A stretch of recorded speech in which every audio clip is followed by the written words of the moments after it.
All right, let's dive in. Today we're going to try and crack the code on what makes us as humans truly thrive. We're going to explore this really powerful framework that gets right to the core of what flourishing is all about.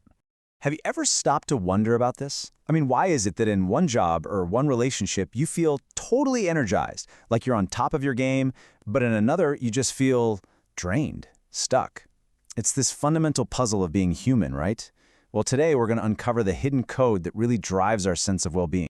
So, here's our game plan for unpacking that code. First, we'll get into the big idea behind what it even means to thrive. Then, we'll break down the 3 essential nutrients that our minds absolutely need. After that, we'll explore the huge difference between getting those needs met and having them actively frustrated. We'll see how this code is pretty much universal for all humans. And then, we'll wrap up with some practical ways you can start using this in your own life. Okay, so let's start at the very beginning. What is it that really fuels our growth, our happiness, our well-being?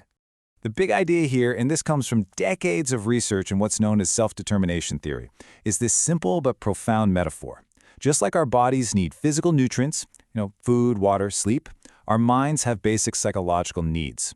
And these aren't just wants or nice-to-haves. No, they are essential ingredients for our mental health. It's simple. When these needs are met, we flourish. When they're not, we really struggle.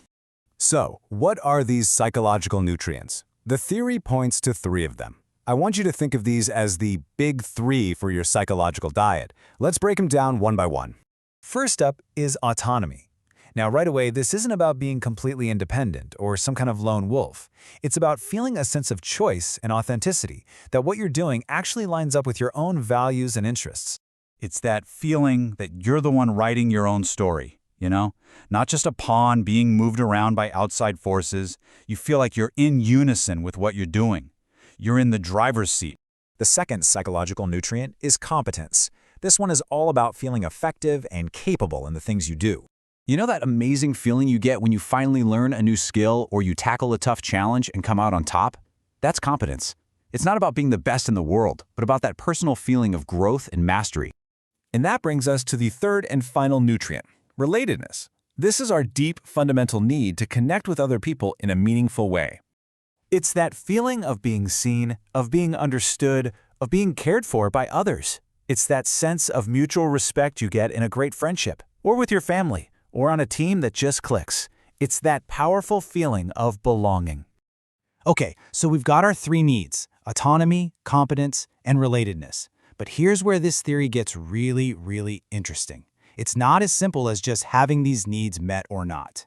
And this right here is a crucial distinction. Think about it. Not feeling super connected to your coworkers is one thing. That's a lack of satisfaction. But being actively ignored, excluded, or bullied by them, that's something else entirely. That's active frustration, and it has a way more toxic, damaging effect on us. So this creates 2 very different paths for our well-being. When our needs are satisfied, we're on what you could call the bright path. We feel energetic, we grow, we feel good. But when our needs are actively frustrated, when we feel controlled or made to feel incompetent or rejected, we get shoved onto the dark path. And this path, this one awakens our vulnerabilities. It leads to exhaustion and defensiveness. And the costs of being on that dark path are pretty severe. Research links need frustration to a whole laundry list of negative outcomes. We're talking everything from stress and anxiety to burnout, defensiveness, and even destructive behaviors. It really does drain us, mentally and even physically. Now you might be thinking, okay, this sounds interesting, but isn't this just some Western individualistic idea? That is an excellent question, and the research on this gives a really clear and powerful answer. This quote really gets to the heart of it. That term, ethic universals, is just a scientific way of saying that these needs are part of our shared human hardware. They're baked into our nature. So while the way we satisfy them might look very different from one culture to another, the fundamental needs themselves and the good stuff that happens when we satisfy them, that's the same for everyone. And look, this isn't just a hunch. The evidence is absolutely overwhelming. We are talking about hundreds upon hundreds of studies done all over the world, in workplaces, in schools, in sports, in healthcare, that have all confirmed this link between getting your needs met and feeling well. The findings are consistent across the entire globe, from more individualistic cultures like the US to more collectivist ones like China. From South America to the Middle East, the results point in the same direction. People thrive when their needs for autonomy, competence, and relatedness are met. This really is a universal human code. This framework gives us such a powerful lens for understanding everyday life. That supportive manager who trusts their team and gives them room to grow, they're feeding autonomy and competence needs. A controlling parent who micromanages every decision, that's often a source of autonomy frustration. That amazing feeling when you're on a team that just clicks, that's relatedness and competence satisfaction happening in real time. This simple code explains so much of what we experience every day. So, all of this leads us to the most important question of all. What do we do with this knowledge? How can we actively use this code to make our own lives better, and maybe even the lives of the people around us? Well, the key insight here is that we actually have agency. We are not just passively waiting around for the world to satisfy our needs. We can become active architects of our own well-being. There's even a term for it, need crafting. And it really comes down to a simple 3-step process. First, identify. Just start paying attention. Notice those moments in your day when you feel that spark of autonomy or competence or relatedness.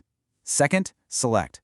Once you know what they are, proactively choose more of those situations. Decide to spend more time on that hobby that makes you feel masterful, or with that friend who really gets you.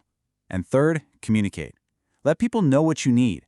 Signal your preferences and interests to help create environments that are more supportive for you. So, I'll just leave you with this question to think about. How could you better feed your psychological needs, or maybe the needs of someone you care about, today? Think about one small change you could make. Maybe it's carving out 30 minutes for a passion project to feed your competence, or making one choice that feels truly your own to feed autonomy, or just reaching out to a friend to feed relatedness. Understanding this code is the first step, but putting it into practice, that's where the real magic